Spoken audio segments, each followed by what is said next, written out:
Stephen Carroll joining us on set. We've got a big decision today in business. This is on Apple's tax dealings in Ireland, set to be announced by the European Commission later on, isn't it? And the Commission is to rule that Ireland gave Apple special treatment in taxation that amounted to illegal state aid.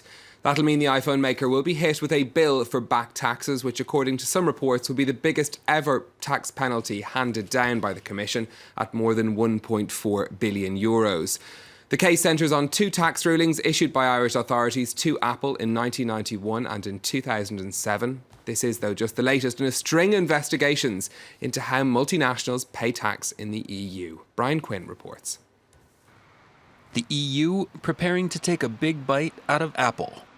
The US tech giant is facing a major tax penalty following a 3-year investigation by the European Commission into whether Apple's operations in Ireland were being taxed at an unfairly low rate in exchange for keeping Apple jobs in the country. EU authorities believe that tax agreements between Apple and Ireland in 1991 and 2007 gave preferential treatment to the company in the calculation formulas for its Irish tax bill, amounting to illegal state aid and allowing Apple to shelter its profits from operations throughout Europe. The tech giant paid a tax rate of only 2%, even lower than Ireland's standard corporate tax rate of 12.5%, already the lowest in the Eurozone.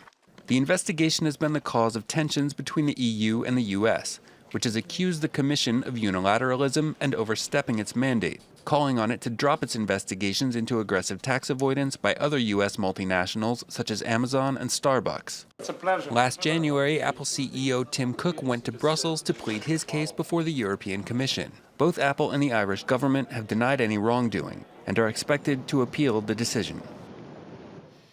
Brian Quinn reporting there. So, Stephen, aside from an appeal, what happens next in this case? Well, even if they do appeal the decision of the Commission, the Irish government will still have to collect this back tax bill from Apple while they're waiting for a decision from the European courts. Now, the Commission are going to hold a press conference at midday Paris time. We'll be hearing more on what their decision is. They won't give an exact figure on how much money they expect Ireland to collect. That's up to the Irish authorities to calculate.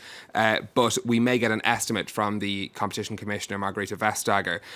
This puts Dublin in a rather strange position where they're going to have to collect this tax bill but not spend the money because technically they're going to appeal to give it back, which is a rather odd position for the government to be put in. Apple, for its part, whatever the size of the settlement would be, even the highest estimates won't put much of a dent in its finances. It has over €200 billion in cash reserves, so it'll be well able to afford it, but the company may be forced to restate its accounts as a result of this decision, and that could be bad news for its share price. OK, more on that from Stephen, no doubt, as that decision is announced.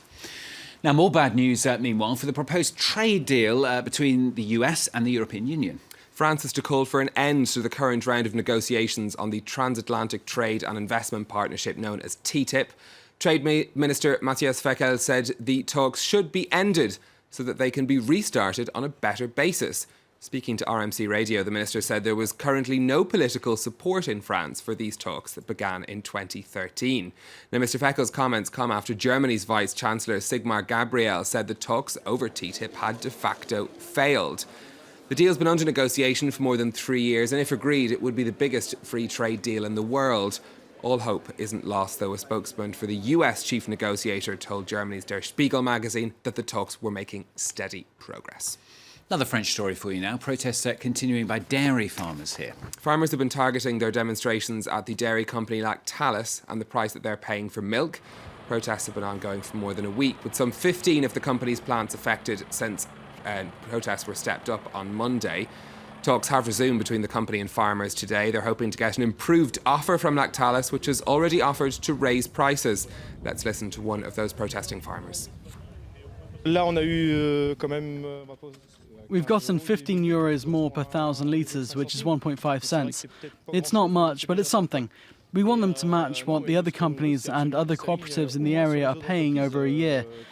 We're hearing a lot of figures, but we're not there yet. As long as it's like that, we'll continue to block here, or we'll take other action. Tant que le compte ne sera pas là, on bloquera ou on fera d'autres actions.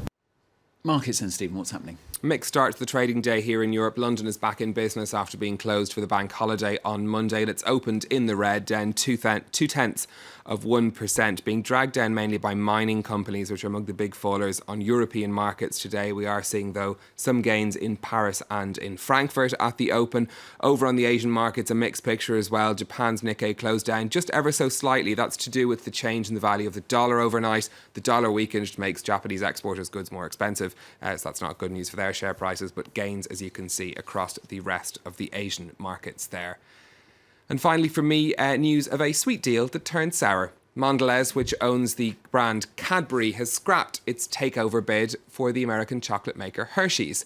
Now, the deal would have created the world's biggest confectionery company. Hershey's rejected a $23 billion offer from Mondelez back in June, and Mondelez says they had been hoping to find another way to do the deal, but Chief Executive Irene Rosenfeld now says there's no way forward.